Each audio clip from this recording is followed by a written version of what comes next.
Tide. No, not your favorite detergent, but something much more terrifying. Because keeping your white squeaky clean now means making sure terrorists, or suspected ones, or people suspected of being friends with suspected ones, are on a list. Tide stands for Terrorist Identities Datamart Environment. Ah yes, the Datamart, your one-stop shop for all things terrorist-related. All well-lighted for selection.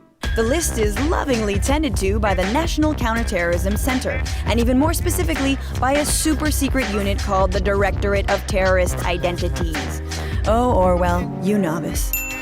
According to classified documents that The Intercept got its hands on, 1 million people, including about 15,800 Americans, are caught up in Tide. What does that mean? Well, Tide feeds into various watch lists, including the terrorist screening database, which in turn feeds into a no-fly list and a selectee list.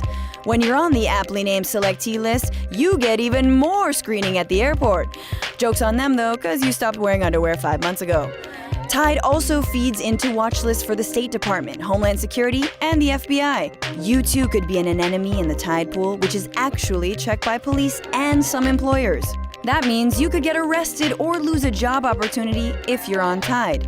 So what might Uncle Sam have on you? Well, for 144,000 people of the 1 million on the list, the government's got facial images, iris scans, fingerprints, DNA strands, and other stuff even stalkers don't want. Basically, Big Brother's patting people down without them knowing it. They get this stuff from driver's licenses, handwriting samples, and even from your friendly local law enforcement. If you're thinking, well, I'm not a terrorist, so what do I care? Consider this. You can get looped into Tide for posting something deemed suspicious on Facebook or Twitter. Looks like you should have avoided that flame war about Guardians of the Galaxy. You can also get on it if you happen to know someone who's a little terroristy. Or you might just be unlucky. Like if you live in Dearborn, Michigan, population 96,000, which somehow has the second biggest concentration in the US of people on the list. Surely that has nothing to do with the town having the largest percentage of Arab Americans in the country. No. Other big cities for Tide: New York, Houston, San Diego, and Chicago. 900 records get added to Tide every single day.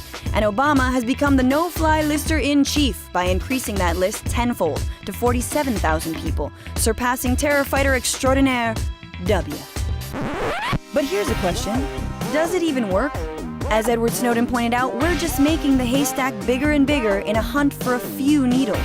Not to mention the only thing going out with this Tide could be our civil liberties.